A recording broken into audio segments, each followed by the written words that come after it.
HIV Awareness Day with Pulitzer-nominated author, civil rights activist, and HIV/AIDS advocate Terry Angel Mason. He prefers to go by Angel, and he is the author of the book Love Won't Let Me Be Silent. Thank you so much for being here today. Well, thank you for having me. Talk to me a little bit about how you became an advocate for HIV/AIDS awareness. My brother Darryl, who actually promoted Madonna's first album, he was diagnosed with HIV/AIDS and eventually passed away.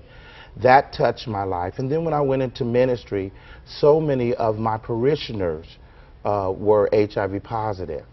And additionally, I deal with inmates coming out of the prison system, and that population is highly impacted by HIV.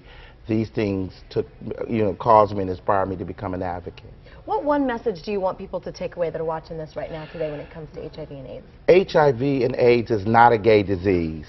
That whole idea is what's preventing us from finding a cure. That whole idea is what's preventing people from being tested. And so I want individuals to know that HIV is something that impacts everyone, not just same-gender loving people. Now, where do you feel like we are as a society when it comes to preventing this?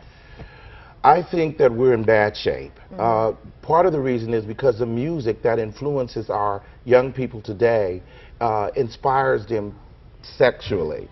And I think that individuals who are rappers or singers who promote music like that have a responsibility to also share with our young people to protect themselves, and they're not doing that. So you're seeing 13-year-old kids being infected with the virus, something that's never happened before.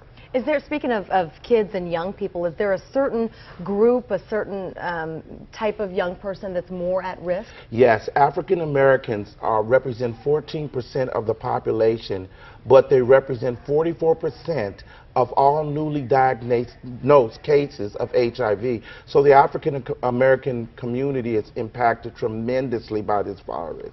You touched on just a second ago sort of the influence of hip-hop music. Yes. I want you to expand a little more about that and what parents can do.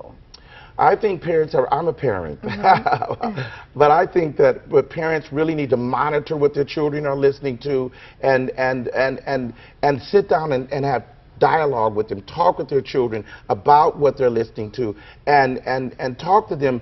I have a saying that I say, you have to refresh children. Sometimes you have to tell them the same message again and again for them to get it, so that they understand, okay, if you engage in sexual activity, you're putting yourself at risk for not just HIV, hepatitis C, and STDs, which are rampant in our community today. Is there an age that you recommend this should come up for especially young people? As early as that child can understand.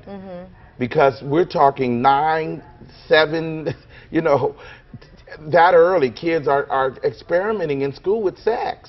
Wow. It's amazing. That's sad. It is. Angel, thank you so much for being here. Thanks We really appreciate it. Once again, the book is called Love Won't Let Me Be Silent. Take care. Thanks so much once again. All right, Raul, we'll send it on over to you. Very important message. Thank you guys very much. Still ahead on Fox 5, the latest on all your top stories this morning, including more on